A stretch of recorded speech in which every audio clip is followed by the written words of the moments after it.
There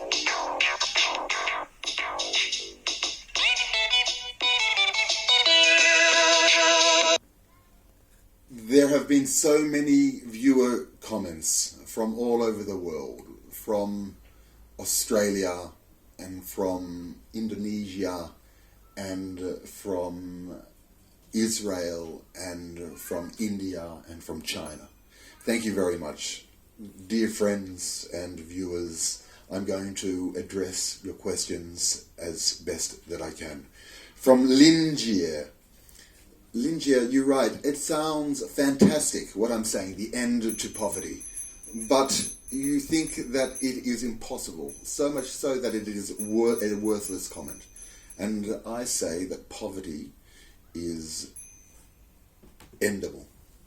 This is the time, like no other time in history, that it has been logistically possible to eradicate poverty.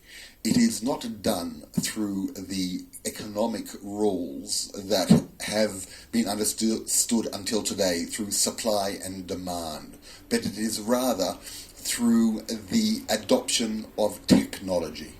Technology is our green card, the ability to end suffering, not by creating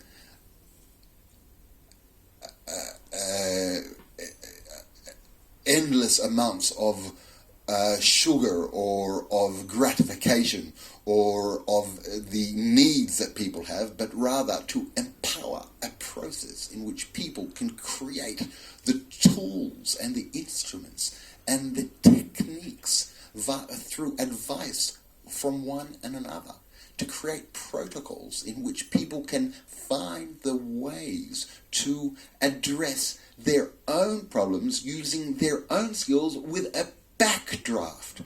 I feel that the government, instead of being an obstacle, should provide a foundation, a easy place, a lift, a backdraft to the assistance of individuals. Individuals need help. And I would be very happy to get more questions and to really deal with this. It is a very suitable discussion between Beijing and Jerusalem, how to eradicate poverty. So let's continue that, Lingier. Thank you very much for your remarks. And going on to Aaron Harun's comment about Benjamin Netanyahu, and that he is being indicted for crimes that don't actually exist. I was sent last night the legal document which was submitted to the courts requiring and suing the entire government, including the legal advisor to the government, including the state ombudsman, including the secretary of the defense secretary, and including 10 or 15 other top legal aides, requiring them to allow for a court case to present secret evidence about Benjamin Netanyahu's goings-on regarding the sale of a submarine and the profits that he may have got from this submarine. If one looks at corrupt leaders around the world, they see that they are very wealthy, that they see that they have bank accounts, they have stolen, that they have used their power in an abusive way. Benjamin Netanyahu is not such a person. Benjamin Netanyahu is an upright leader who has led the Israeli country for the last 15 years, and he's done an excellent job transforming Israel from a backwater to a technological giant.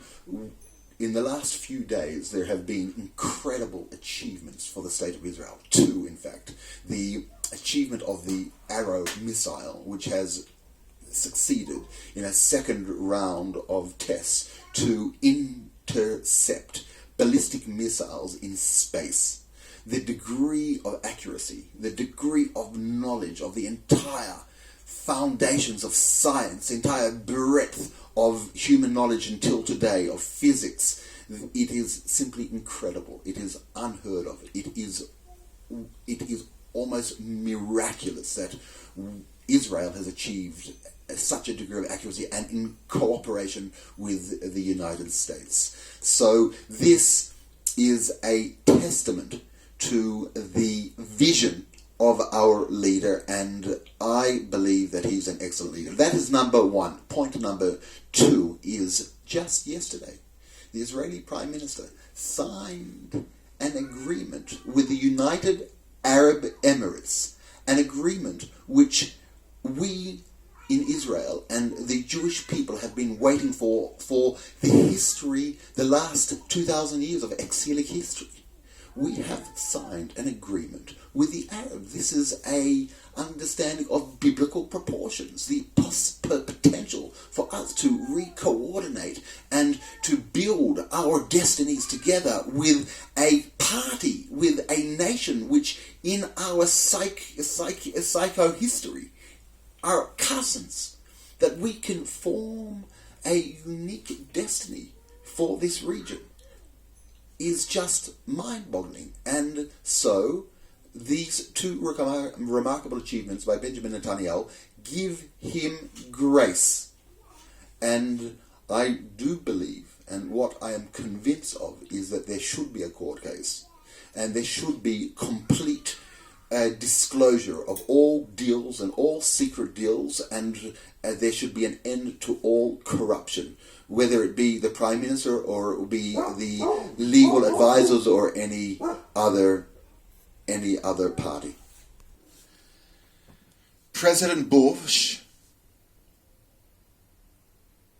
tried his entire presidency to bring about peace.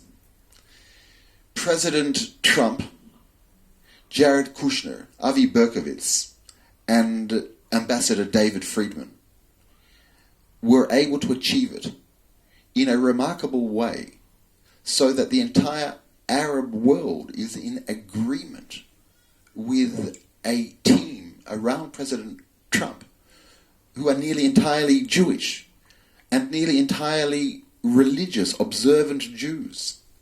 This relationship that Jewish people, in that they celebrate and embrace their Jewish culture with the United States, together with the Arab world, in that they embrace their own enlightened culture, is an incredible achievement which has now entered the stage. However incredible it is, there's something even more incredible, that the Israeli people did not blink an eye. There is nearly no reference to it in the Israeli press. There seems to be complete disinterest in it. The interest seems to have gone somewhere else, to the state of corruption and bureaucracy within the government, which is burdening citizenry in such a way that the external political amalgamations and peace achievements which impact the world are barely noticeable. And that is a point that needs to be addressed. What is the agenda for the Israeli people going into the future, and how the Israeli people address their own political and interpersonal, intersocial problems. And that is the goal of humanity, how to arrange our politics and our power in a way which complements and helps and assists. That is the focus. And I believe that the Arab world will come together with Israel to help us solve that problem together.